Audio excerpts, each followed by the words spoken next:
Hi, my name is Gilan and I'm going to talk to you about my new EP, Goddess Unwilling.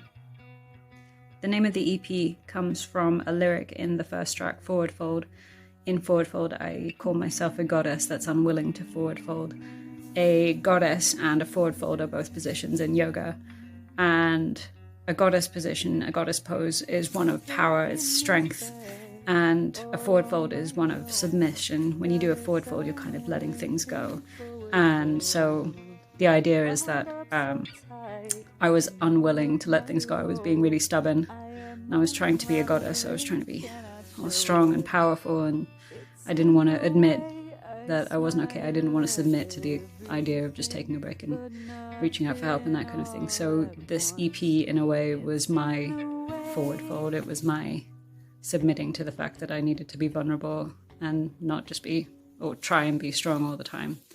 The next track off the EP is Fall in Line. That song is specifically my song for people in the Middle East fighting oppression. And in a way, it's my call to them to just fall in line, to stay safe. But I know that they can't at the same time. It's one of those horrible situations where you're damned if you do and you're damned if you don't. But really, long term, something's got to give. And obviously, it's heartbreaking. As a Middle Eastern woman, I have Arabic heritage and I grew up in the Middle East. It's just heartbreaking to watch people still fighting for their rights. I was quite lucky. I grew up in quite a neutral place. And even though there were parts of myself that I felt safer hiding, overall, I felt quite safe. And if I did want to express those things, I would be okay. Chances are I would still be fine. But I know that's not the case in a lot of the world. And watching the Iranian women's movement in particular really just struck a chord. And this song was just, my cry out to that. My heart was crying out to that. The next song off the EP was less of me crying. I did do a lot of crying on this EP emotionally. But this song was actually just more of a playful idea in my mind of a breakup song between the sun and the moon. So a lot of the time we hear about this love story between the sun and the moon and how they can never be together, but they're always together. And I just thought, what would happen if the sun turned around one day and thought, you know what, this relationship's toxic. You know, you have me following you around. What else have I been missing? Is this healthy for either of us? I don't know. Maybe I want something else. And that's all it was. There was no real life story attached to it, but I was just romanticizing the idea in my mind. The last track on the EP is called Pieces. This track was one of my favorites to write. I just really enjoyed playing the riff so much.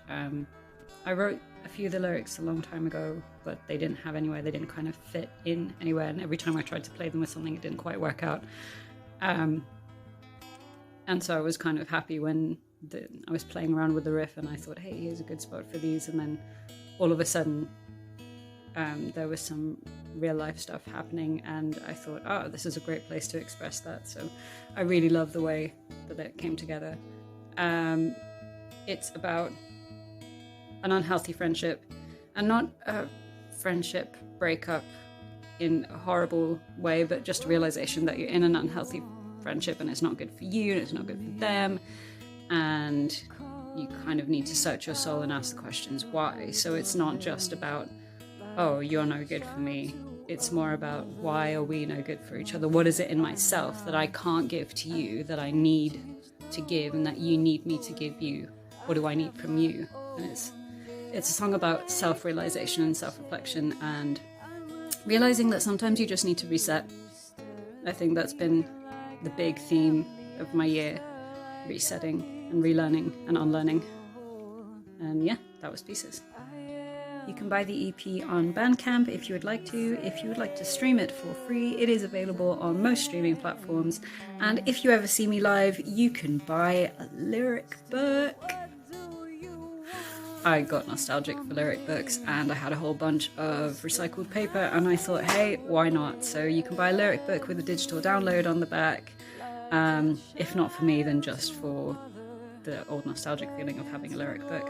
Have I said lyric books enough times yet? Probably not. Who knows? Anyway, thanks for checking me out. Thank you, loud women.